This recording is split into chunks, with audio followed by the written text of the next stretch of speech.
Halo kawan-kawan semua, insan pengadaan di seluruh Indonesia. Assalamualaikum warahmatullahi wabarakatuh.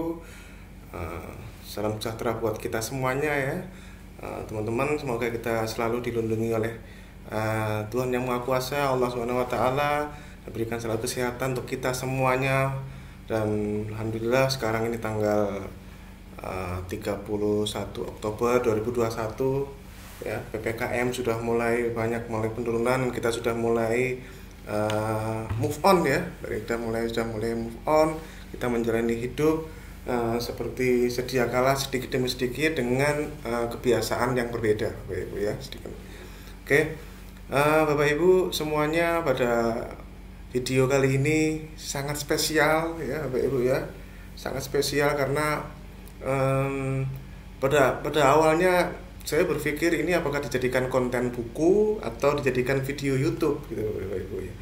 Akhirnya setelah berbagai macam pertimbangan ya sudahlah ya, ini saya mengambil keputusan bahwa konten ini saya jadikan konten YouTube ya. Bahkan template-templatenya pun juga ada di deskripsi video Bapak Ibu ya. Anda tidak perlu mengundang, tidak harus mengundang saya selaku narasumber baru saya kasih template-nya ini Bapak Ibu. Apa itu mengenai kontrak payung ya, praktik kontrak payung Bapak Ibu. Dan ini nanti akan ada di buku, saya bahas juga Bapak Ibu ya, di buku terbaru saya terkait dengan spesifikasi dan perkiraan harga nanti yang akan terbit beberapa bulan lagi Bapak Ibu ya. Saya singgung dan isinya saya berikan di buku ini, dan silahkan Bapak Ibu memanfaatkan isi dari praktik kontrak payung ini, karena menurut saya Bapak Ibu ya, ini terus terang kontrak payung ini saya sangat senang Bapak Ibu ya, karena praktik kontrak payung ini akan memperkecil ya aktivitas tender Bapak Ibu, yang sering menjadi awal dari sumber-sumber masalah hukum di negeri ini terkait dengan pengadaan barang dan jasa. Tapi selain daripada itu, bukan hanya karena itu Bapak Ibu ya, dengan hal-hal yang lain yang lebih value for money Bapak Ibu, kontrak payung ini menurut saya jika diterapkan strateginya dengan baik akan menghasilkan tingkat value for money yang lebih tinggi Bapak Ibu, dari sisi kualitas pelayanan dan juga dari segi harga ya. Inilah saya persembahkan untuk seluruh teman-teman pelaku pengadaan di Indonesia, dokumen persiapan pengadaan dan dokumen pemilihan kontrak payung yang sudah dimodifikasi Bapak Ibu ya, karena LKPP sendiri juga tidak mengeluarkan khusus model dokumen untuk kontrak payung, sehingga kita harus melakukan beberapa modifikasi Bapak Ibu. Oke, bagi yang belum tahu, izinkan memperkenalkan diri. Saya Agus Arif Rahman, dipanggil Arif ya, pengelola pengadaan Banser Ahmadiyah pada BMKG, anggota tim perumus peraturan LKPP turunan dari Perpres 12 tahun 2021, ketua bidang pengembangan profesi yang diklat di Ikatan Fungsional Pengadaan Indonesia, penulis buku pengadaan barang jasa Bapak Ibu, fasilitator barang jasa kehormatan, Probit Advisor LKPP dan Pokja Tender Internasional. Kontak saya juga sudah ada Bapak Ibu ya. Ini oke, saya tunjukkan dulu.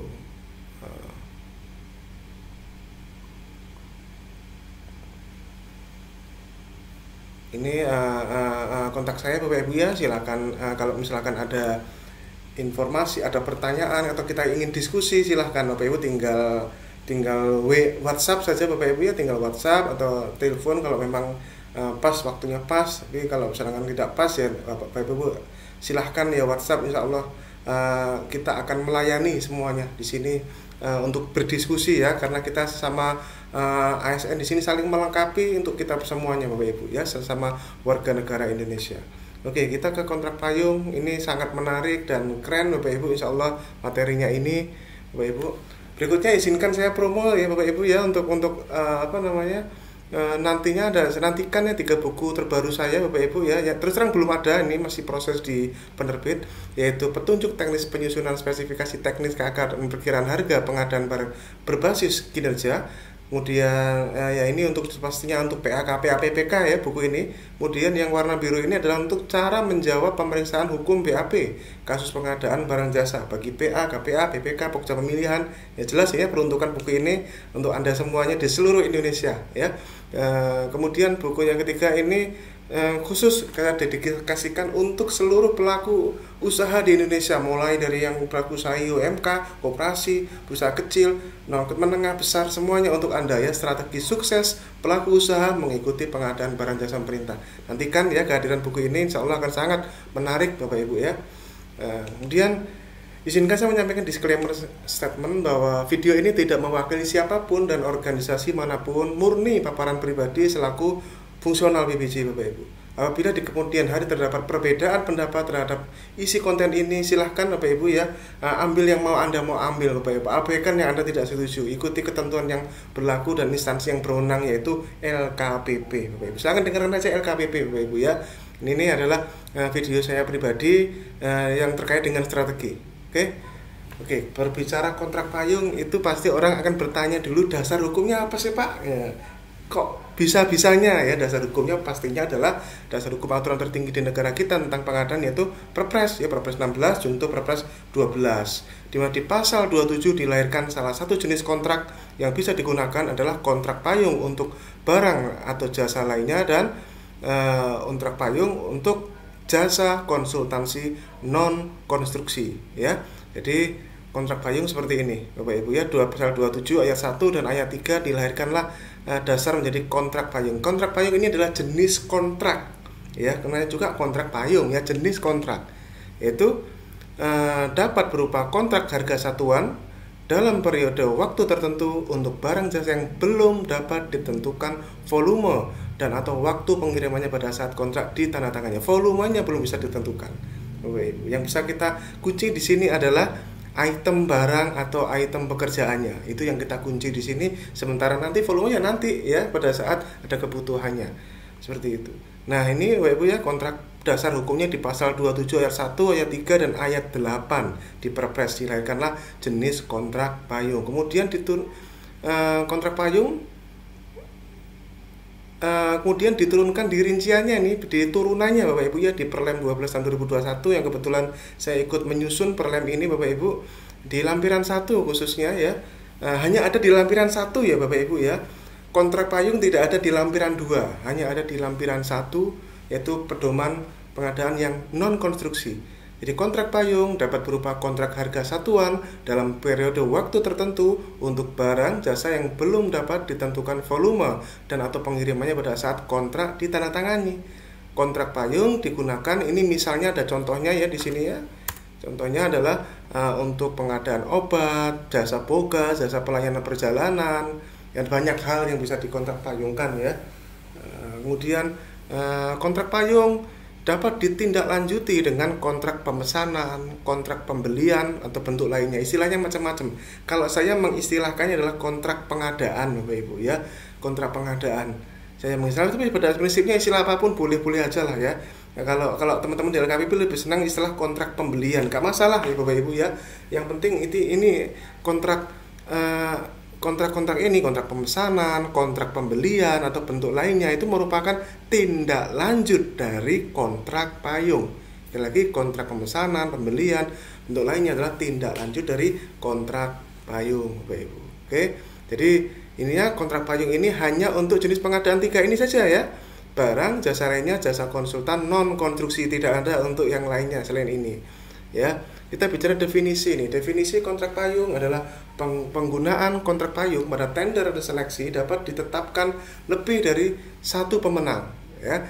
Dalam menetapkan lebih dari satu pemenang dapat menerapkan negosiasi teknis harga untuk mendapatkan satu harga dan teknis terbaik yang sama untuk seluruh pemenang yang diselaraskan dengan tujuan pengadaan untuk mendukung tujuan program. Ya. Nah, pada pelaksanaan kontrak payung ini dapat dilakukan pembaruan harga satuan. Nah ini ya, pembaharuan harga satuan sesuai jangka waktu yang telah ditetapkan dalam rancangan kontrak. Pembaruan harga satuan dilakukan sesuai dengan kesepakatan para pihak berdasarkan harga pasar yang berlaku dan proses negosiasi. Jadi Bapak Ibu ya, selama proses pelaksanaan kontrak payung ini bisa dilakukan pembaruan. Dasar hukumnya adalah di lampiran 1 Perlem 12 ini, boleh saja. Yang penting adalah faktor penyebab pembaruan ini dituangkan sejak awal nih. Misalkan akan dilakukan pembaruan apabila kurs rupiah di atas 17.000 misalnya seperti itu. Sejak awal dituangkan Bapak Ibu ya, pembaruan sesuai dengan kondisi di lapangan. Oke. Nah, buat apa sih kontrak payung ini? Pemerintah menerbitkan jenis kontrak ini sudah nggak ada MDP-nya pula, ada kontrak payung gitu. Ada tujuannya Bapak Ibu ya, tujuannya 3 ini, yaitu meningkatkan efisiensi serta efektivitas proses dalam administrasi pengadaan, memperoleh pengurangan biaya karena dilakukan agregasi belanja, memperoleh jaminan ketersediaan barang untuk pengadaan yang bersifat berulang. Ya, berulang ini Bapak Ibu kuncinya. Oke. Jadi itulah 3 tujuan utama dari kontrak payung. Kan memang EKWP tidak perlu mengeluarkan MDP khusus kontrak payung, karena ingat Bapak Ibu, kontrak payung adalah jenis kontrak. Ya, seperti di pasal 27 tadi ya, kita lihat kontrak payung itu jenis kontrak Bapak Ibu ya, bukan dokumen pemilihan. Makanya EKWP nggak perlu membuat MDP, kita cukup memodifikasi dokumen pemilihan yang khusus untuk jenis kontrak payung. Memang ada strategi yang khusus Bapak Ibu ya. Kriteria yang bisa dikontrak payungkan kayak gimana sih? Nah, ini diatur nih di Perlem 12 lampiran 1, barang jasa yang sudah standar ya. Waktu atau jumlah barang jasa diperlukan itu belum bisa dipastikan. Kemudian barang jasa tersebut dibutuhkan berulang. Nah, kuncinya ini berulang. Nah, ini ya. Tiap tahun itu aja. Pembayaran dilakukan oleh PPK. Setiap PPK atau satuan kerja yang didasarkan pada hasil penilaian pengukuran bersama. Jadi, yang jenis kontrak payung ini adalah pembayarannya dilakukan secara harga satuan, yaitu karena ada kata-kata pengukuran bersama ini ya, sesuai khasnya ya, jenis kontrak payung ya. Seperti itu. Jadi, itulah kontrak payung Bapak Ibu, kriteria-kriteria yang bisa di kontrak payung. Karena sekarang kita membahas khusus ini. Coba slide 1 ini tentang kontrak payung untuk jasa konsultansi non konstruksi. Ya, ini Bapak Ibu. Jasa konsultasi non konstruksi gimana sih? Ini cukup jarang dilirik, tapi ini kita perkenalkan nih Bapak Ibu ya, supaya terutama jasa konsultansi non konstruksi yang ada kemungkinan kita ordernya beberapa kali gitu, daripada gitu mending dikontrak payungkan ya. Kontrak payung pada jasa konsultansi non konstruksi digunakan untuk mengikat penyedia jasa konsultan non konstruksi dalam periode waktu tertentu untuk menyediakan jasa di mana waktunya belum dapat ditentukan dan dapat tidak mengikat anggaran ya. Penyedia jasa konsultan non konstruksi yang diikat dengan kontrak payung adalah penyedia jasa yang telah memenuhi atau lulus persyaratan yang ditetapkan. Kontrak payung digunakan misalnya untuk ini contohnya ini ya, ada contohnya adalah pengadaan jasa konsultan dalam rangka penasihatan hukum. Nah, lawyer itu bisa dikontrak payungkan. Ini kalau tidak salah saya masih ingat, ini usulnya Pak Setio ya, Deputi Hukum Sangga sekarang ini. Pada saat itu beliau masih Sestama ya, pada saat penyusunan ini. Kalau nggak salah ingat ini ya, usulan beliau memang benar ya. Ide beliau cerdas sekali Bapak Ibu ya, salut ya. Lawyer ya, kalau lawyer ini bisa dikontrak payungkan. Kemudian penyiapan proyek-proyek strategis nasional, penyiapan proyek dalam rangka kerjasama KPBU ini bisa dikontrak payungkan ya. Penyiapan proyeknya maksudnya ya, karena akan berpotensi pengadaannya berulang, daripada begitu dikontrak payung. Khususnya kalau misalnya lawyer ini Bapak Ibu ya, lawyer ini bisa dikontrak payungkannya, setiap saat dibutuhkan langsung bisa digunakan ya. Seperti itu. Nah, ini prosesnya bagaimana ini prosesnya kontrak payung? Prosesnya adalah sesuai di lampiran 1 masih ya. Dimulai dari perencanaan dengan melakukan identifikasi kebutuhan berupa perkiraan volume pengadaan dan jenis barang jasanya. Jadi jenis barang jasanya apa saja? Item-item barang atau item jasanya apa yang kontrak lakukan, dan perkiraan volume Bapak Ibu. Ya, perkiraan volume. Perkiraan volume ini merupakan hak penyedia Bapak Ibu, pelaku usaha. Karena ini akan menentukan pelaku usaha ini tertarik tidak ikut kontrak payung Bapak Ibu. Dari sisi supply perception model, dari sisi penyedia teori SPM, dari sisi pelaku usaha ini akan meningkatkan ketertarikan Bapak Ibu kontrak payung ini. Karena apa? Apalagi kalau kontrak payungnya lebih dari satu anggaran. Nah, ini ya. Pemilihan selanjutnya dilakukan dengan proses pemilihan penyedia kontrak payung, antara kemudian setelah melakukan pemilihan penyedia kemudian dilakukan kontrak payung antara pejabat KLPD dengan penyedia tersebut. Jadi kontrak payungnya ini tidak harus PPK Bapak Ibu. Biasanya sih PPK ya, pejabat penandatangan kontrak ya. Tapi ini bisa pejabat Bapak Ibu. Penandatangan kontrak payung itu tidak harus PPK ya, tidak harus pejabat pembuat komitmen, tidak harus PA KPA, tapi bisa pejabat Bapak Ibu ya. Ya bisa pejabat, misalkan pejabat-pejabat eselon 2 yang terkait dengan UKWBJ bisa menandatangani kontrak payung. Seperti kalau tidak salah saya lihat di Pemprov DKI itu yang menandatangani kontrak payung itu kepala UKWBJ-nya yang menandatangani kontrak payungnya. Contohnya seperti itu. Ya, bisa pejabatnya yang penandatangan kontrak payung. Ya, dan ini fleksibel pelaksanaannya Bapak Ibu. Yang penting nanti pada saat kontrak pemesanan atau kontrak pembeliannya atau kontrak pengadaannya ya sesuai dengan aturan kontrak yang seperti biasanya Bapak Ibu pejabat penandatangan kontrak PA KPA PPK nanti sebagai tindak lanjut dari kontrak payung. Kalau kontrak payungnya sendiri itu bisa pejabatnya Bapak Ibu ya, bahkan bisa menterinya kalau perlu tanda tangan kontrak payung atau sestamanya atau sekjennya misalkan seperti itu ya. Kontrak dilakukan dengan harga satuan. Nah ini ya perintahnya ya, jangan ada kontrak payung yang tindak lanjutnya dengan lamsam ya. Pembayaran per termin sesuai pesanan atau kebutuhan ya, seperti ya, makanan di lapas seperti itu bisa kontrak payung Bapak Ibu. Banyak yang bisa kontrak payung, misalkan APK, kemudian tinta kan perkantoran itu, alat perkantoran itu kan pasti berulang-ulang Bapak Ibu, bisa dikontrak payung. Jadi kontrak payung itu seperti kita bikin katalog versi kita sendiri Bapak Ibu. Kontrak payung itu seperti itu ya. Dan ini dia, lamanya kontrak payung dapat melebihi tahun anggaran. Ya lagi, lamanya kontrak payung dapat melebihi tahun anggaran. Inilah yang strategi yang akan saya perkenalkan di sini adalah kontrak payung yang lebih dari 1 tahun. Di slide-slide berikutnya akan berbicara mengenai khusus kontrak payung yang waktunya lebih dari 1 tahun Bapak Ibu. Ya, ini contohnya seperti ini struktur kontrak payungnya. Bagaimana cara praktiknya ini? Yang penting praktiknya nih Bapak Ibu ya. Piye Pak caranya Pak? Ini Pak, caranya praktiknya seperti ini. Kita sharing ya Bapak Ibu ya. Jadi misalkan ini kontrak payung 2021-2023, jadi 3 tahun nih kontrak payung.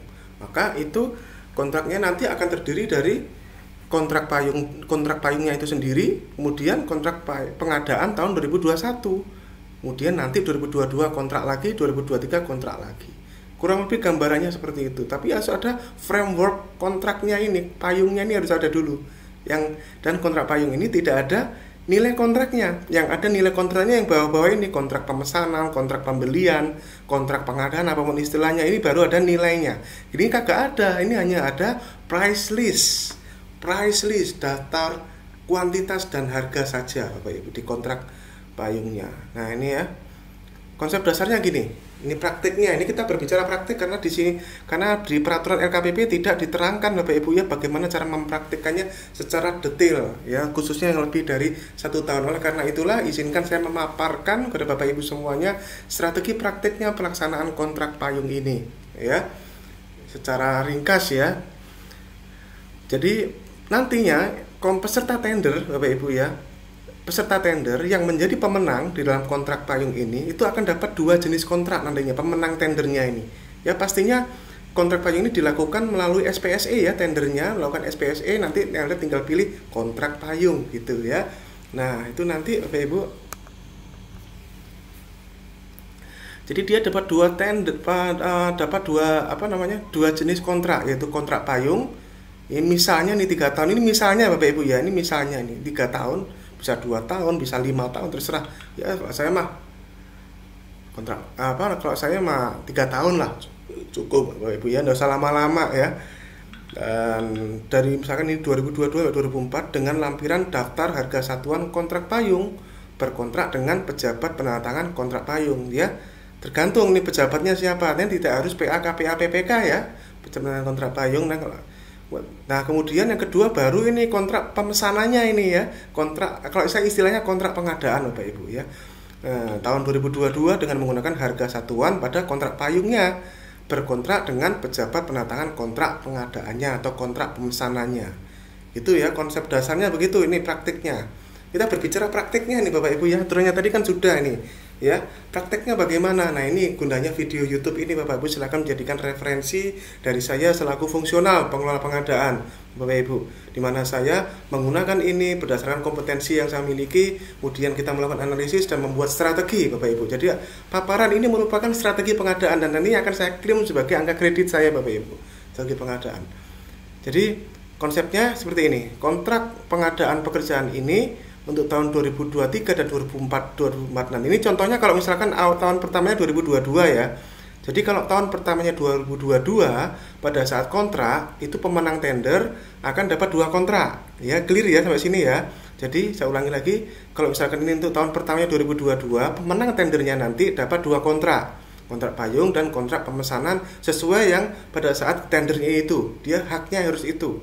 Nah, kemudian kontrak pengadaan tahun berikutnya 2023 dan tahun 2024 akan menggunakan pelaku usaha yang sama dengan tahun 2022, tidak dilakukan tender lagi. Nah, inilah gunanya, makanya saya senang kontrak payung supaya kuantitas tender berkurang Bapak Ibu, walaupun ada berita buruknya yaitu honor ya.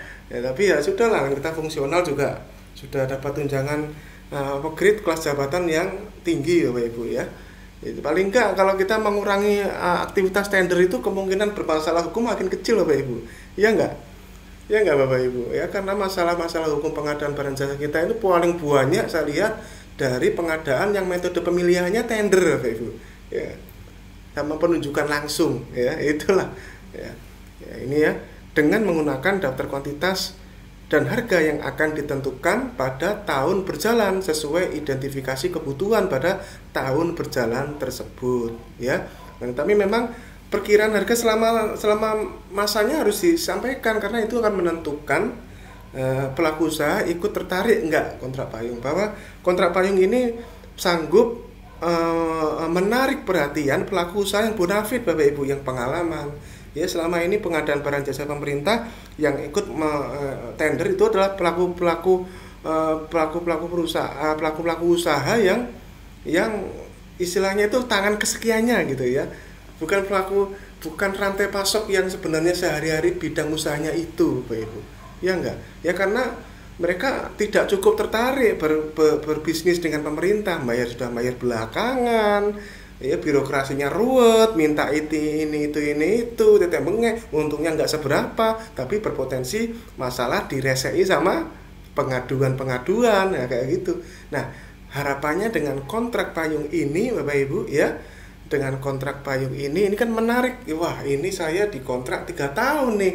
Wah, ini lumayan ini ya, omset, ada kepastian usaha dari sisi pelaku usaha. Ini sekaligus ini saya bicara untuk pelaku usaha Bapak Ibu ya, kontrak payung. Jadi kemudian ini kontrak pengadaan hasil dari kontrak payung ini wajib dilakukan pertama kalinya berdasarkan hasil tender dari spesifikasi, harga perkiraan sendiri dan rancangan kontrak yang digunakan pada tender. Kemudian selanjutnya dapat dilakukan berkali-kali dalam 1 tahun anggaran. Ya.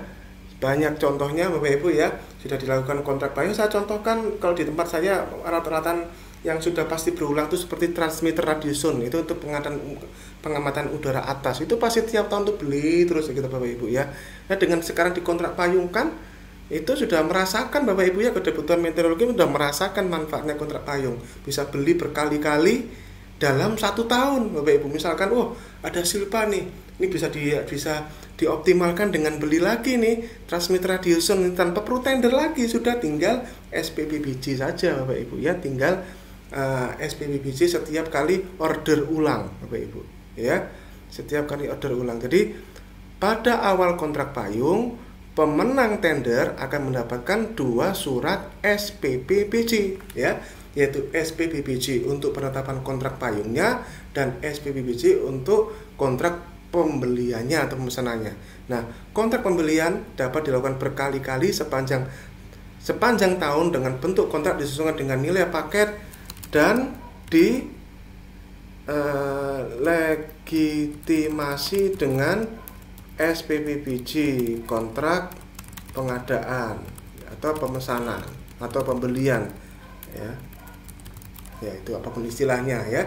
Jadi kalau misalkan order lagi nih, wah ini ada silpa ini, dimanfaatkan aja lah untuk beli transmitter radio sound tadi wah dimanfaatkan di SPBBJ lagi, mau beli lagi di SPBBJ lagi gitu Bapak Ibu ya. SPBBJ setiap kali transaksi, kecuali kalau nilainya nggak sampai 50 juta lah ya, pakai kwitansi nggak usah SPBBJ Bapak Ibu. Tapi kalau pakai SPK ya nilainya, atau pakai surat perjanjian apalagi pakai tetapkan SPBBJ. Makanya nanti ada template-nya itu Bapak Ibu ya, ada template-nya SPBBJ. Nanti Anda akan mendapatkan ini Bapak Ibu. Ini di link Google Drive seperti biasanya Bapak Ibu, Anda akan mendapatkan ini nih. Ya, ini beberapa kumpulan file termasuk file paparannya ada di sini juga Bapak Ibu. File paparannya Anda bisa manfaatkan, dan untuk para narasumber pengadaan barang dan jasa di seluruh Indonesia, silahkan Anda menggunakan seluruh materi di YouTube saya tanpa izin, tanpa perlu izin, dan tidak perlu pakai japri untuk sekedar ngomong izin, nggak usah Bapak Ibu, pakai saja. Kita sesama kita niatnya baik Bapak Ibu ya, asalkan yang penting tidak digunakan untuk hal yang tidak baik. Yang penting intinya insya Allah semua sharing-sharing kita lakukan adalah baik, dan tentunya yang namanya sharing adalah ambil bagian yang Anda mau ambil, abaikan Anda yang nggak mau ambil, gitu aja yang namanya sharing ya. Ini ya. Jadi ini ada SPBBJ kontrak payung, ada SPBBJ kontrak pengadaan, beda Bapak Ibu ya. Nah ini pengadaan, kalau jadi setiap kali ada order lagi SPBBJ kontrak pengadaannya. Dan ini sudah kita siapkan template-templatenya Bapak Ibu. Template untuk dokumen persiapan pengadaannya, di dalamnya itu ada untuk barang jasa lainnya Bapak Ibu. Terus terang saya belum mempersiapkan yang untuk jasa konsultan non konstruksi, tapi tanpa perlu saya membuat video YouTube lagi, nanti akan saya susulkan di link Google Drive Bapak Ibu di dalam sini ya, tanpa membuat video lagi, nanti akan saya susulkan ya Bapak Ibu ya. Karena butuh waktu Bapak Ibu ya untuk memodifikasi dokumen pemilihannya. Ya, ini sudah kita siapkan. Kita ke paparan dulu deh Bapak Ibu. Kita ke paparan dulu nih. Jadi itu ya SPBBJ kontrak payung. Setiap kali order diawali dengan SPBBJ ya, untuk melegitimasi Bapak Ibu bahwa itu adalah penyedianya gitu ya. Jadi ini strukturnya Bapak Ibu ya, kontraknya 3 tahun, nilai kontraknya hanya perkiraan 3 tahun, ini belum, bahkan tidak ada nilai kontraknya, ini saya ralat ya, tidak ada nilai kontrak ini karena hanya mengikat harga satuan barang atau jasa. Bapak Ibu, di kontrak payung itu tidak ada nilai kontraknya Bapak Ibu ya. Nah ini prakteknya, ini ilustrasi Bapak Ibu ya, mekanismenya. Jadi kontrak payung ini akan menghasilkan daftar kuantitas di tahun 2021, menghasilkan price list daftar kuantitas di tahun 2021 kalau misalnya gitu ya. Sekaligus ini menjadi daftar kuantitas selama 3 tahun selama masa kontrak payung itu Bapak Ibu. Jadi daftar kuantitas di tahun 2021 sekaligus akan menjadi daftar kuantitas selama masa kontrak payung. Kalau misalkan 3 tahun, ya 3 tahun Bapak Ibu. Ya, HPS menggunakan daftar kuantitas 2021 dan hanya berlaku untuk pas awalnya saja Bapak Ibu ya, pas tender awalnya saja Bapak Ibu HPS. Ya, kemudian ini sirup diinput per tahun tetap. Nah, sirup 2022 dan 2023 menggunakan baseline 2021. Ini contohnya, kalau ilustrasinya adalah kalau mulainya di 2021 Bapak Ibu ya. Jadi rancangan kontrak payungnya seperti ini nih, rancangan kontrak payungnya yang diupload di SPSE, dan nanti akan ada nih nanti di dokumen pemilihannya nanti rancangan kontrak payung, makanya perlu modifikasi kan Bapak Ibu ya.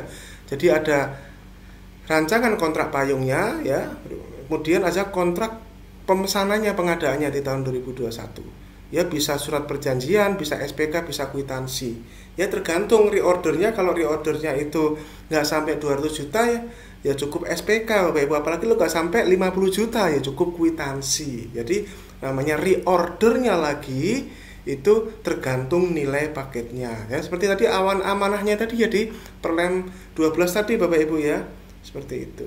Nah, jadi ini kemudian dokumen persiapan pengadaan kontrak payung ya seperti ini Bapak Ibu ya, surat pengantar, spektek, HPS tahun 2021 ya, kontrak payungnya itu sendiri, kemudian kontrak pengadaannya, rancangan kontrak pengadaan di 2021 ya, seperti itu. Udah. Oke, jadi ini susunan daftar DPP-nya untuk kalau Bapak Ibu yang mau tertarik untuk jenis kontrak payung seperti ini ya, DPP-nya. Oke.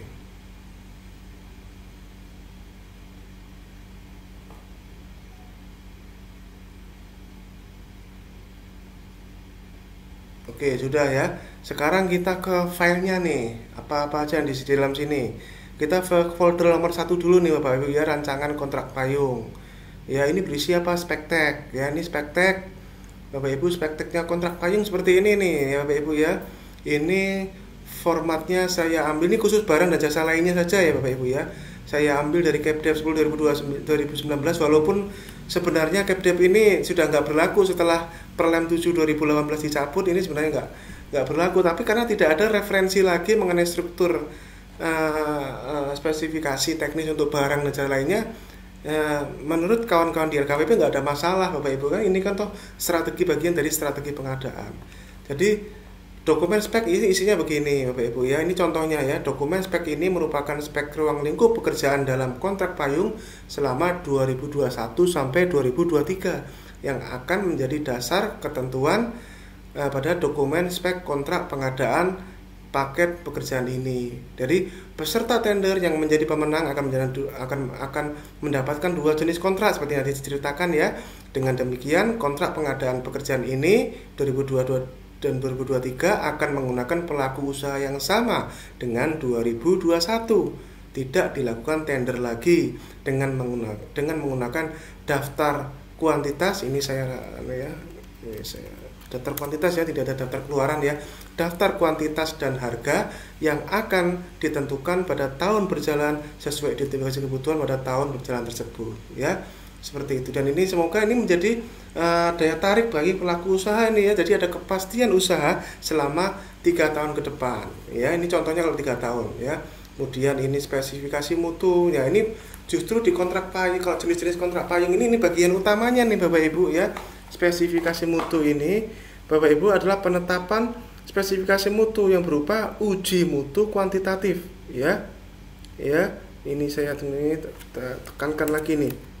Uji mutu atau performa kuantitatif. Nah, ini ditetapkan Bapak Ibu, dan pikirkan, datangkan ahli di bidang barang atau jasa yang mau Anda beli Bapak Ibu untuk menentukan uji performanya kayak gimana sih Bapak Ibu. Ya, ini saya contohkan kalau pengerjaan pemeliharaan ini, yang dimana yang dikontrak-payungkan ini jasa maintenance-nya saja Bapak Ibu. Ini contohnya nih, laporan data output arah kecepatan angin minimal 90%, data interval bla bla bla. Jadi ada 525.600 data per tahun. Jadi kalau data yang masuk itu kurang dari 90% kagak dibayar Bapak Ibu. Ini nah konsep berbasis kinerja. Ya, lulus uji mutu respon time alert wind shear maksimal 1 menit setelah kejadian. Nah, ini dibuktikan ini uji mutunya. Uji performa ya. Jaminan respon servis terhadap gangguan maksimal 3 jam sejak pengaduan gangguan ya. Garansi pemeliharaan atau gangguan maksimal 3 kali 24 jam ya, kecuali disebabkan oleh suku cadang yang harus diimpor terlebih dahulu. Laporan monitoring visual selama seminggu sekali yang menunjukkan kondisi terkini perangkat sistem. Ini contohnya Bapak Ibu ya. Nah, di sini ada catatannya nih, pembayaran atas hasil pekerjaan baru akan diperhitungkan dan dilaksanakan apabila memenuhi kriteria spesifikasi kinerja di atas. Inilah konsep pengadaan berbasis kinerja sesuai buku saya yang tadi Bapak Ibu ya, yang akan terbit beberapa bulan lagi ini Bapak Ibu ya. Konsep pengadaan berbasis kinerja di mana penerimaan serah terima pekerjaan tidak hanya tergantung dari pemenuhan spek kontrak dan volume, tapi juga tergantung dari pemenuhan uji performa kuantitatif yang sejak awal sudah ditetapkan Bapak Ibu. Ya, tidak hanya berbicara tentang spek kontrak dan volume saja, tapi syarat ini juga harus dipenuhi ya, syarat pembayaran. Ya, kemudian ini spek jumlah ya. Spek jumlah seperti ini. Contohnya ini contohnya kalau ini saya mencontohkan kontrak payung untuk jasa maintenance Bapak Ibu ya. Karena kalau di tempat saya bekerja, jasa maintenance itu pasti tiap tahun ada, nggak mungkin kagak Bapak Ibu ya. Karena justru itu yang penting kok, malahan kok ya. Jadi ini contohnya seperti ini ya. Jasa maintenance kontrak payung tadi, misalkan lokasi Lampung ya, ini jasa, ini spesifikasi jumlah seperti ini. Jadi inilah yang namanya price list ya, item pekerjaan yang nanti tinggal pemenang akan peserta tender pelaku usaha tinggal memasukkan ini mau nawar berapa nih kan, ini 3 tahun loh, ini loh ya. Ya, ini misalkan ada suku cadangnya misalkan seperti itu. Kemudian spesifikasi waktu nih, waktu pelaksanaan 3 tahun ya. Ini kan semoga ini jadi daya tarik nih Bapak Ibu ya. Kemudian lokasi kedatangan misalkan diambil di mana saja, metode transportasinya mau ngatur enggak. Kemudian ini apa namanya, spesifikasi pelayanannya ini misalkan membutuhkan tenaga asing atau tenaga teknis misalkan, atau jadwalnya seperti bagaimana ya. Penyedia harus menyusun berita acara apa ya, misalkan ini ruang lingkup pekerjaannya silahkan di. Kemudian kalau penyedia harus punya alat-alat, beberapa alat-alat ini misalkan. Nah, kemudian ini juga pelatihan ya seperti ini. Kemudian ini saya tambahkan lagi nih, saya baru ingat ini Bapak Ibu ya, manajemen respon time ditentukan sebagai berikut. Respon time Bapak Ibu silahkan diisi. Anda tahu respon time, waktu yang dibutuhkan untuk merespon suatu gangguan atau suatu masalah selama pelaksanaan kontrak atau selama masa garansi barang misalkan ya. Kemudian juga manajemen fixed time ditentukan sebagai berikut. Nah, ini live ini saya ketik di sini baru kepikiran nih Bapak Ibu ya. Nah ini ditentukan Bapak Ibu, kalau kontrak payung harus begini, rugi kalau nggak begini Bapak Ibu. Orang kita ngikatnya 3 tahun enak aja, gak ada respon time-nya. Anda mau bagaimana, berapa lama? Misalkan Anda, saya mau respon time ini adalah 1 jam sudah direspon. Ya ini barangnya respon loh ya. Ya kita tidak berbicara fixed time. Fixed time ini adalah waktu yang dibutuhkan untuk menyelesaikan suatu masalah. Ya misalkan ada gangguan di lokasi di Kalimantan misalkan begitu. Nah, respon time-nya berapa lama? Waktu yang dibutuhkan untuk merespon gangguan itu sampai mendapatkan tiket, ya. Ya, seperti itu. Tentukan sampai mendapatkan tiket pengaduan. Ditentukan sebagai berikut. Nah, ini seperti itu Bapak Ibu. Seperti ini Bapak Ibu. Ya. Ini juga termasuk untuk pengadaan barang Bapak Ibu ya, pengadaan barang misalkan pengadaan barang yang berulang ya Bapak Ibu ya, dan masih masa garansi. Kan masa garansi tanggung jawab penyedia Bapak Ibu ya, enggak? Masih masa garansi kok ya, masa garansi. Nah ini selama masa garansi respon time-nya berapa lama ini ya, tingkat pengaduan ya itu. Kemudian fixed time misalkan 3 kali 24 jam seperti kayak di biasanya IndiHome itu ya, karena saya langganan IndiHome Bapak Ibu 3 kali 24 jam misalkan ya, terserah ya. Itu ini hal penting Bapak Ibu yang harus dituangkan dalam dokumen spesifikasi ini, respon time ya, respon time dan fixed time Bapak Ibu ya, respon time dan fixed time ini penting dan untuk ditekankan Bapak Ibu, respon time dan fixed time ini. 2 hal ini biasakan untuk seluruh jenis pengadaan Bapak Ibu, seluruh jenis pengadaan bisa diada-adain lah, coba dibikin lah Bapak Ibu ya. Kemudian pelatihan untuk operator ya selama 24 uji misalkan, itu tentukan Bapak Ibu ya. Kalau misalnya butuh pelatihan, pemeliharaan gimana, preventifnya seperti bagaimana, korektifnya seperti bagaimana, ini informasi lainnya ya seperti itu. Dokumen speknya ya, dokumen speknya ini insya Allah ini keren Bapak Ibu. Ini kemudian ini surat pengantarnya nih, surat pengantar DPP ya. Ini contohnya kalau surat pengantar DPP nya kurang lebih beginilah ya Bapak Ibu ya, untuk jenis kontrak payung ya. Lampiran HPS seperti ya, ini Anda bisa gunakan ya. Nah kemudian saya langsung nih ke rancangan kontrak payung. Ini ada barang dan jasa lainnya nih. Kalau barang di dalamnya ini ada rancangan kontrak payungnya. Nah ini seperti ini Bapak Ibu. Rancangan kontrak payungnya seperti ini nih Bapak Ibu, yang sudah kita modifikasi ya, dan ini nanti ada juga di dokumen pemilihan Bapak Ibu. Dan ini kalau ini dokumen rancangan kontrak pengadaannya ya seperti biasanya ya Bapak Ibu, yang diperlem di MDP-nya itu Bapak Ibu ya. Termasuk itu jasa lainnya juga ini sudah disesuaikan Bapak Ibu. Sekarang kita ke ke dokumen pemilihannya nih Bapak Ibu. Dokumen pemilihannya ini Bapak Ibu ada 4 file yang kita sudah siapkan. Ini nanti akan saya tambahkan ke jasa konsultan non konstruksi ya, belum sempat, akan saya tambahkan nanti Bapak Ibu. Janji saya untuk seluruh kawan-kawan saya di Indonesia, silahkan ya.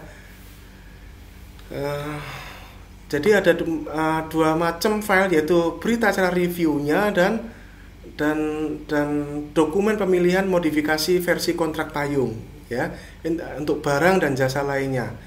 Berita acara reviewnya berbeda Bapak Ibu. Ya, berbeda. Bedanya tapi hanya satu pertanyaan aja di sini Bapak Ibu, yang lain-lainnya sama. Jadi ini di bagian pertanyaan mengenai review rancangan kontrak ini. Pada saat review rancangan kontrak payung itu kan jenis kontrak Bapak Ibu, yang lain-lain maka gak berubah Bapak Ibu ya. Berbedanya di rancangan kontrak ini saya tambahkan ya, kalau memang ini diniati untuk kontrak payung ya, kalau ini misalkan jawabannya di sini adalah kontrak payung ya, maka ditambahkan ini pertanyaan ini Bapak Ibu. Apabila menggunakan jenis kontrak payung, mohon informasinya sebagai berikut ini dengan PPK nih ya. Latar belakang dan tujuan penggunaan jenis kontrak payung dijelaskan di sini Bapak Ibu ya. Silahkan nih PPK menjelaskan nih Bapak Ibu. Kemudian masa berlakunya berapa lama? Misalkan 3 tahun tadi, dari tahun berapa sampai tahun berapa. Kemudian daftar barang atau pekerjaan yang akan dikontrak payungkan apa saja nih, daftarnya ini ditulis di sini Bapak Ibu. Diketik di sini, misalkan barang A, B, C, D, misalkan atau pekerjaan maintenance lokasi A, maintenance lokasi B, seperti itu Bapak Ibu ya. Ini daftar barang atau pekerjaan yang akan dikontrak payungkan. Yang kemudian ini nih, klausul kritis terkait potensi perubahan harga sepanjang perjalanan masa kontrak payung. Ini seperti bagaimana nih klausul kritisnya ya. Klausul kontrak payung, kontrak payung akan diadendum apabila misalnya nilai kurs rupiah US dollar terhadap rupiah itu di atas Rp17.000, misalnya begitu, akan dilakukan adendum. Dan hal-hal yang lain silahkan ini Bapak Ibu ya, ditentukan di berita acara review, dan ini tuangkan nanti hasil dari sini Anda tuangkan karena ini adalah review rancangan kontrak, ini harus konsisten dengan rancangan kontrak payungnya ya. Ini berita acara review seperti ini ya Bapak Ibu ya, di jasa lainnya juga sama. Sekarang kita ke dokpilnya ini. Nah, dokpilnya ini Bapak Ibu, ini keren Bapak Ibu, dokpil versi saya Bapak Ibu ya. Kita bikin ini yang warna kuning itu berarti penyesuaian Bapak Ibu. Jadi warna kuning itu merupakan di luar MDP-nya Bapak Ibu. Jadi sekali lagi yang warna kuning itu di luar MDP-nya Bapak Ibu. Ini saya tambahkan lagi yang warna kuning ya, di luar MDP-nya. Ini saya tulis tambahkan begini nih ya, supaya ini akan jadi pembeda nih ya. Jenis pengadaan barang, jenis kontraknya kontrak payung. Oke. Kita lihat ini pembedanya di mana nih? Kita lihat di sini Bapak Ibu. Nah, ini kita tambahkan di sini di bagian bab umum ya, pokja pemilihan melakukan ini sesuai dengan kebutuhan dengan melakukan sedikit modifikasi pada model dokumen pemilihan untuk jenis kontrak payung. Ini supaya pokja memiliki legitimasi Bapak Ibu, barangkali nanti kalau di BAP nih ya, ini bisa jadi ini LSM ya, pengaduan terus wah ini gimana itu, pikirannya buru aja kadang-kadang kan gitu ya, kita pengaduan. Nah, ini kita supaya nanti di BAP ini sudah kita antisipasi nih Bapak Ibu ya, di bab 1 bab umum kita tuangkan di sini. Memang ada sedikit modifikasi di sini. Apalagi yang kita modifikasi di sini adalah definisi SPBJ. Kita tambahkan kalimatnya SPBJ yang terdiri dari penunjukan penyedia untuk kontrak payung dan penetapan penunjukan penyedia untuk kontrak pengadaan. Jadi kalau saya bilang kontrak pengadaan, ini bisa Anda ganti dengan kontrak pemesanan atau kontrak pembelian seperti di lampiran perlem tadi Bapak Ibu ya, perlem 12 tadi. Kita lihat lagi warna kuning aja Bapak Ibu ya. Nah, ini pengumuman penting nih bab 2. Ini nanti pada saat tender tuangkan di pemberian penjelasan, copy paste bagian ini seluruhnya ya, supaya jadi perhatian ya. Nih, kalimatnya sama kayak tadi ya, saya nggak bacakan ulang ya, sama kayak tadi. Ini kontrak pengadaan ini. Seluruh ketentuan pemilihan penyedia pada IKP, LDK, LDP pada tender ini menggunakan dokumen spek, HPS, rancangan kontrak untuk tahun 2022 saja. Ini contohnya kalau tahun pertama 2022 ya, di mana pemenang tender seperti disebutkan di atas akan otomatis akan mendapatkan 2 macam kontrak. Oke, seperti itu. Kita lihat lagi yang berubah-berubah. Nah, ini di lingkup pekerjaan di IKP nomor 1 kita tambahkan klausul 1.11 sampai 1.14 ini Bapak Ibu. Yaitu definisi kontrak payungnya itu sendiri. Ya, kontrak pengadaan untuk tertentu yang belum dapat dan seterusnya ya. dan menjadi dasar atas kontrak pengadaan barang jasa pada periode-periode ke depan sampai dengan periode itu berakhir. Kita tambahkan kalimat ini Bapak Ibu. Definisi. Kemudian kita tambahkan definisi kontrak pengadaannya. Ini Anda bisa ganti kontrak pemesanan atau kontrak pembelian ya. Perjanjian tertulis antara pejabat penandatangan kontrak dengan penyedia dengan nilai satuan kontrak payung ini. Nah, ini ya. Kemudian pejabat penandatangan kontrak payung ya, pengguna anggaran, kuasa pengguna anggaran yang berwenang atau mendapatkan tugas menandatangani kontrak payung ya. Seperti itu. Jadi bisa PAK, PA, PPK atau memang dia dapat tugas untuk menandatangani kontrak payung. Juga ada pejabat menandatangani kontrak pengadaannya. Jadi kita tambahkan 4 klausul ini Bapak Ibu ya di IKP. Kemudian apalagi nih yang ditambahkan? Kita lihat langsung ke bawah nih nomor 35-an ini Bapak Ibu. Loncat langsung karena yang lain mah sama Bapak Ibu ya. Yang lain, nah ini dia Bapak Ibu ya. Setelah laporan Pokja pemilihan, klausul ini kita modifikasi nih di bagian penunjukan penyedia nih. Kita modifikasi, ada penunjukan penyedia kontrak payung dan kontrak penyedia pengadaannya. SPPBC terdiri dari 2 jenis, yaitu SPPBC kontrak payung dan SPPBC kontrak pengadaan. SPPBC kontrak payung dibuat 1 kali setelah pejabat pengadaan kontrak payung menerima dan menyetujui hasil pemilihan dari Pokja pemilihan. Ya, jadi SPPBC kontrak payung sekali saja di tahun pertama. Nah, SPPBC kontrak pengadaan wajib dibuat pertama kalinya untuk tindak lanjut dari penerimaan hasil tender ini. Selanjutnya, SPPBC kontrak pengadaan dibuat setiap kali terjadi transaksi kontrak pengadaan selama masa kontrak payung dan dapat dilakukan lebih dari 1 kali dalam 1 tahun anggaran, berkali-kali.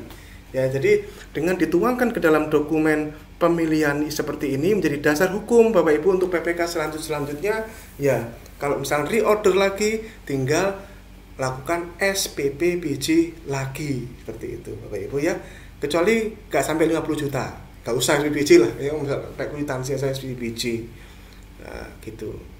Nah, ini kemudian kita modifikasi pejabat kontrak payung ya.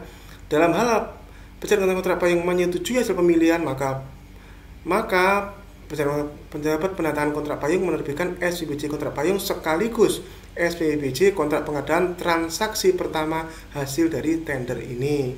SPPBC yang diinput pada SPSE adalah SPPBC kontrak pengadaan pertama atas hasil tender ini. Ini untuk menjadi petunjuk ini, karena juga sering ditanya ini, Pak, yang di kontrak yang mana ini Pak, kontrak payungnya atau ya ini yang diinput dia cukup SPPBC yang kontrak yang pembelian pertamanya itu saja Bapak Ibu ya.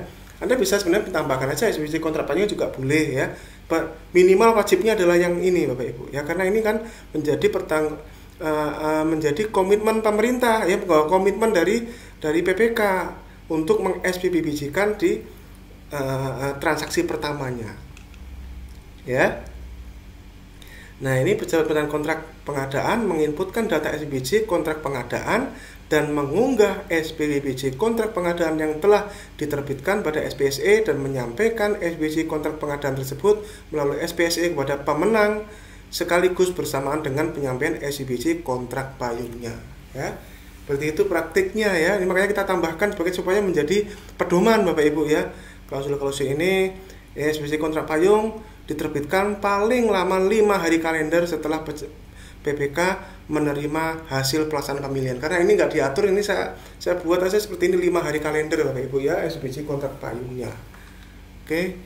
Kemudian ya selebihnya ya ini kita modifikasi kata-kata kontrak payung karena klausulnya kan itu ya. Nah, sekarang ini kita bicara jaminan pelaksanaan kontrak pengadaan ya. Ya, jadi jaminan pelaksanaan ini hanya berlaku untuk kontrak pengadaannya Bapak Ibu ya. Jaminan pelaksanaan kontrak pengadaan yang asli diberikan calon penyedia sebelum penandatangan kontrak pengadaan pada setiap tahun selama masa pelaksanaan kontrak payung berlaku ya. Jadi ini sekali lagi jaminan pelaksanaannya hanya berlaku untuk kontrak pemesanannya ya Bapak Ibu ya, jaminannya tetap pakai jaminan pelaksanaan ya seperti biasanya, jaminan pelaksanaan. Oke, jaminan pelaksanaan. Kemudian ini persiapan penandatangan kontrak payung. Nah, ini kita modifikasi Bapak Ibu, di mana klausul persiapan penandatangan kontrak yang awalnya di MDP hanya 1 klausul kita pecah jadi 2 klausul tadi Bapak Ibu ya. Pejabat persiapan menandatangani kontrak payung seperti ini ya. Setelah eksekusi kontrak payung dan seterusnya persiapan menandatangani kita modifikasi seperti ini. Ya, sampai kemudian juga pejabat menandatangani kontrak payung dilarang mempersingkat waktu pelaksanaan kontrak payung kecuali karena alasan pemutusan kontrak payung. Ini penting karena juga sering ditanya saya Bapak Ibu ya. Jadi kontrak payung ini PPK nggak boleh Bapak Ibu ya mempersingkat waktunya. Misalkan wah ini pas tender itu janjinya 3 tahun ya, terus pas ternyata pemenangnya ini tidak seperti diharapkan, dia bikin aturan kontrak payungnya disingkat jadi 2 tahun. Wah, curang itu Bapak Ibu ya, tidak boleh. Karena jadi makanya ini dituangkan di sini Bapak Ibu ya, dilarang mempersingkat. Nggak fair dong, ini pelaku usaha itu sudah harga versi waktu yang dia ditentukan di dokumen pemilihan, pas kontrak disingkat ya, jangan Bapak Ibu, kecuali diputus ya. Jadi kontrak payung nggak bisa diputus, sama saja Bapak Ibu ya. Kemudian penataan kontrak payung seperti ini ya, seperti sama nih dengan mana, cuma ini kita pecah saja Bapak Ibu klausulnya. Nah nih kemudian ini baru nih, ini klausul penandatanganan kontrak pengadaan ya, beda tadi kan, ini tadi penandatanganan kontrak payung, kemudian ini penandatanganan kontrak pengadaan. Jadi klausulnya ini dipecah Bapak Ibu ya, klausulnya dipecah. Jadi ini Bapak Ibu, ini biasa, ini saya tambahkan ini kalimatnya ini. Bentuk kontrak pengadaan pertama kalinya menggunakan surat perjanjian sebagaimana tercantum pada rancangan kontrak pengadaan. Akan tetapi bentuk kontrak pengadaan selanjutnya disesuaikan dengan nilai kontrak, termasuk apabila nilainya sampai dengan 200 juta menggunakan surat perintah kerja, apabila kurang dari 50 juta menggunakan kwitansi. Ini supaya menjadi dasar hukum Bapak Ibu ya. Reordernya tergantung nilainya ya. Misalkan di lapas itu di kontrak payungkan cateringnya misalkan ya, awal-awal nih beli katakanlah 1000 porsi gitu misalkan ya, ternyata ada reorder lagi nih, kurang dikit nih, kurang 100 porsi ya, ternyata dihitung itu nggak sampai 50 juta ya, sudah pakai kwitansi saja Bapak Ibu. Oh ternyata nilainya 100 juta nih, ya sudah pakai surat perintah kerja gitu ya, tergantung Bapak Ibu ya gitu.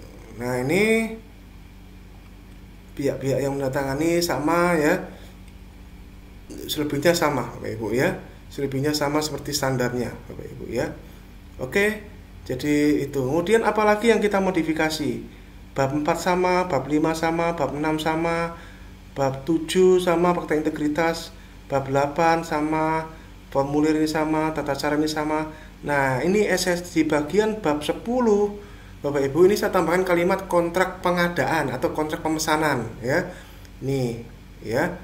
Ini perlu ini supaya ini menjadi petunjuk bahwa ini bukan SSUK kontrak payung. Kontrak payung nggak ada SSUK dan SSKK-nya Bapak Ibu. Kontrak payung tidak ada SSUK dan SSKK-nya yang ini yang saya contohkan di sini. Yang ada SSUK SKK-nya ya kontrak pengadaannya. Bapak Ibu, ini sama dengan kontrak dengan SSKK-nya juga begitu.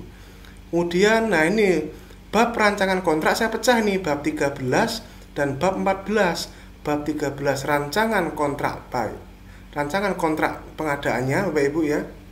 Bab 14-nya rancangan kontrak payung. Nah, rancangan kontrak pengadaan sama aja seperti biasanya Bapak Ibu ya. Rancangan kontrak pengadaannya sama saja. Nah, tapi ini rancangan kontrak payung seperti ini nih Bapak Ibu. Nah, ini dia rancangan kontrak payung. Ini seperti ini Bapak Ibu ya, para pihak, dan ini ada beginiannya nih Bapak Ibu ya.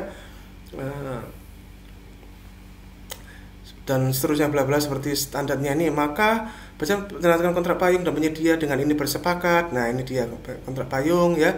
Maksud dan tujuan dalam kontrak payung adalah menjamin hak dan kewajiban para pihak dan seterusnya dan akan dibuat dan disepakati bersama antara pihak.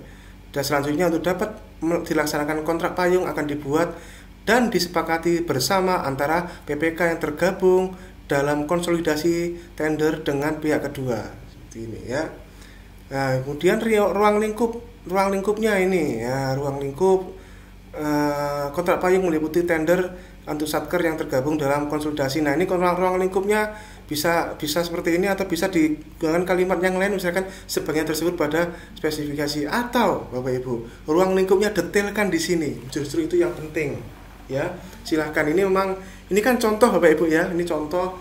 Silahkan ruang lingkup Anda detailkan Bapak Ibu. Yang penting adalah itu ruang lingkup sama dengan yang tadi di file di spek tadi Bapak Ibu, yang file spek tadi ya. Nah ini dia file yang spek tadi, bahwa dokumen spesifikasi ini merupakan spesifikasi ruang lingkup untuk kontrak payung selama 3 tahun. Nah itu Bapak Ibu ya, kurang lebih begitu bunyikan ya. Kemudian ini modifikasinya, ini jenis dan harga satuan. Pengadaan barang ini menggunakan jenis kontrak payung dengan harga satuan. Harga satuan ini mengikat selama periode pelaksanaan kontrak payung ya. Nilai harga satuan, rincian kontrak payung. Nah ini nama barangnya apa ya, nama barang atau nama pekerjaannya apa gitu ya.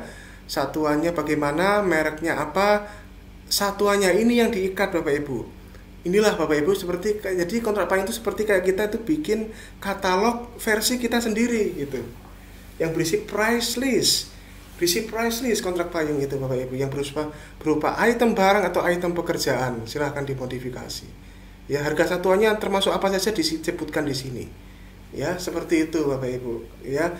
Jadi inilah yang diikat, makanya tidak ada nilai kontraknya di kontrak payung ini Bapak Ibu. Kemudian ini pasal 4 yang terkait dengan klausul kritis tadi yang saya bilang tadi Bapak Ibu. Perubahan kontrak payung. Selama masa kontrak payung dimungkinkan dapat dilakukan perubahan karena penyesuaian harga satuan kontrak payung. Penyebab perubahan harga satuan seperti disebut ayat 1 hanya dapat dilakukan terhadap alasan, nah misalkan keadaan yang ditetapkan oleh instansi yang berwenang, atau misalkan kurs rupiah di atas 17.000 misalkan. Contoh macam-macam lah. Silahkan Anda identifikasi, Anda minta pendapat ahli Bapak Ibu ya, tanyakan ke ahli ekonomi, kira-kira di kurs rupiah berapa sih yang namanya kalau kita berkontrak jangka panjang itu sudah layak untuk diadendum harganya satuannya, kasihan dong gitu. Nah itu adendum hanya bisa dilakukan 1 kali dalam 1 tahun. Ini contoh ya, ini contoh, ini jangan terjebak kata-kata ini ya. Ini bisa Anda hapus kata-katanya juga boleh, silahkan. Oke ya, dan lain-lainnya. Ini dokumen kontrak payung dan seterusnya. Dan ini pasal 6, ini hak dan kewajibannya dituangkan di sini. Makanya tadi saya bilang kontrak payung tidak ada SSUK dan SSKK karena hak dan kewajibannya dijadikan satu di sini Bapak Ibu ya. Karena ini kan kontrak payung ini adalah frameworknya ini ya, yang mengikat harga satuannya. Jadi hak dan kewajibannya satu saja di sini Bapak Ibu. Nantilah di kontrak pemesanannya baru kita menggunakan mekanisme seperti biasanya. Ini hak dan kewajibannya ini Bapak Ibu. Hak dan kewajibannya silahkan dibaca ya, kita nggak bahas ya hak dan kewajibannya seperti itu ya. Masa berlaku, nah ini dia masa berlaku ya, silahkan ya 3 tahun misalkan ya, seperti itu.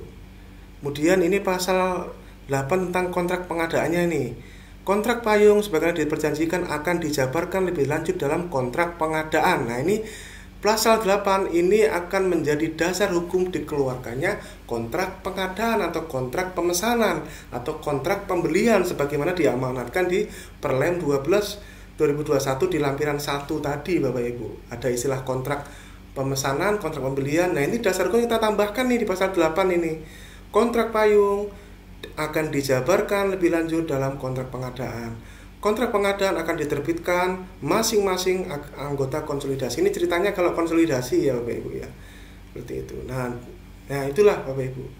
Ya. Kemudian ya sudah. Ya selebihnya sama dengan standar biasanya Bapak Ibu ya, selebihnya sama. Itulah Bapak Ibu strategi mengenai pelaksanaan kontrak payung. Ya ini kenapa ada slide ini nih, saya hapus ya.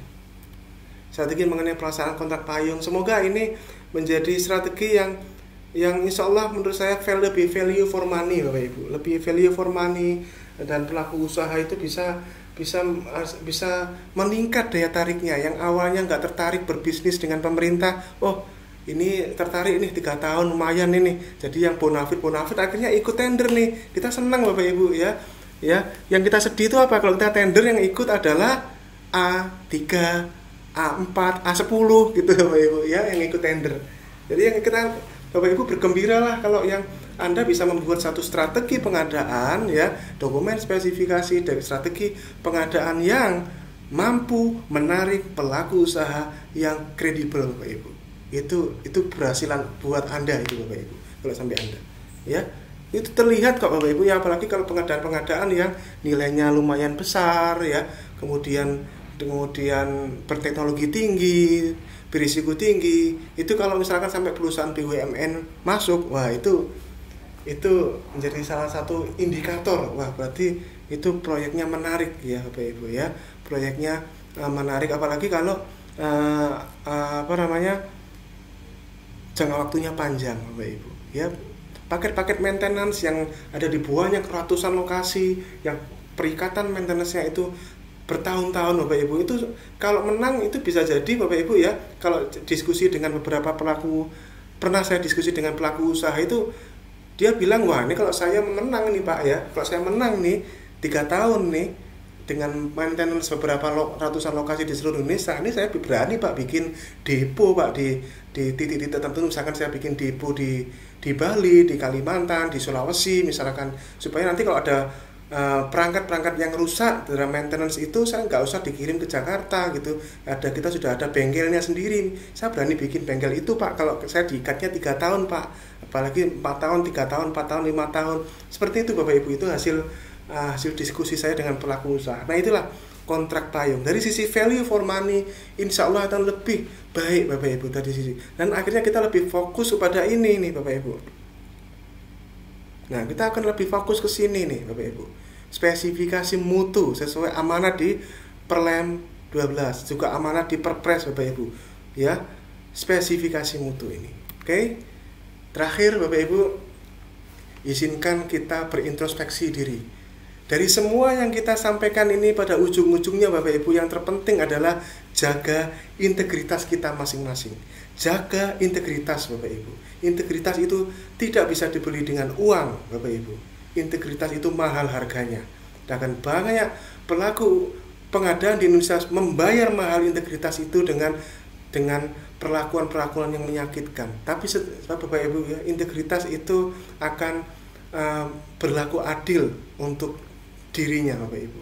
Tidak ada yang abadi di dunia ini Bapak Ibu, termasuk uang dan karir Bapak Ibu ya. Termasuk uang dan karir itu tidak ada yang abadi di dunia. Integritas itu sangat mahal Bapak Ibu ya. Integritas itu sangat mahal, dan itulah Bapak Ibu ya, pesan terakhir dari saya untuk saya sendiri dan kita semua Bapak Ibu ya. Untuk saya sendiri dan untuk semuanya Bapak Ibu ya. Jaga integritas kita. Tidak ada yang abadi di dunia ini, termasuk uang dan karir. Namun ada hal yang pasti sampai kapanpun menemani kita dan peduli dengan kita, yaitu anak kita, istri kita, orang tua kita Bapak Ibu. Ingatlah mata mereka setiap kali mengambil keputusan Bapak Ibu. Ingatlah mata kita Bapak Ibu ya. Kita memang tidak bisa Bapak Ibu, kita memang tidak bisa putih sendiri di antara hitam ya. Bahkan dia bilang dunia pengadaan itu dunia hitam. Mungkin iya, mungkin tidak Bapak Ibu. Dan memang kita tidak bisa putih sendiri di antara hitam, dan bahkan kabut menutupi raga kita Bapak Ibu. Teman dan musuh itu seperti dua sisi mata pisau yang bisa berubah setiap saat. Tapi pastikan kaki kita berdiri pada rel moral dan agama dan juga hukum, sambil kepala kita terus juga melihat ke atas langit bahwa Tuhan yang Maha Kuasa, Allah Subhanahu wa Ta'ala, selalu mengawasi kita dan setiap saat akan menuntut balas terhadap apapun yang kita lakukan. Sukses buat kita semuanya. Jadilah pelaku pengadaan, bukan pemain pengadaan, dan jangan korbankan orang-orang yang menunggu Anda di rumah. Terima kasih. Assalamualaikum warahmatullahi wabarakatuh. Salam pengadaan.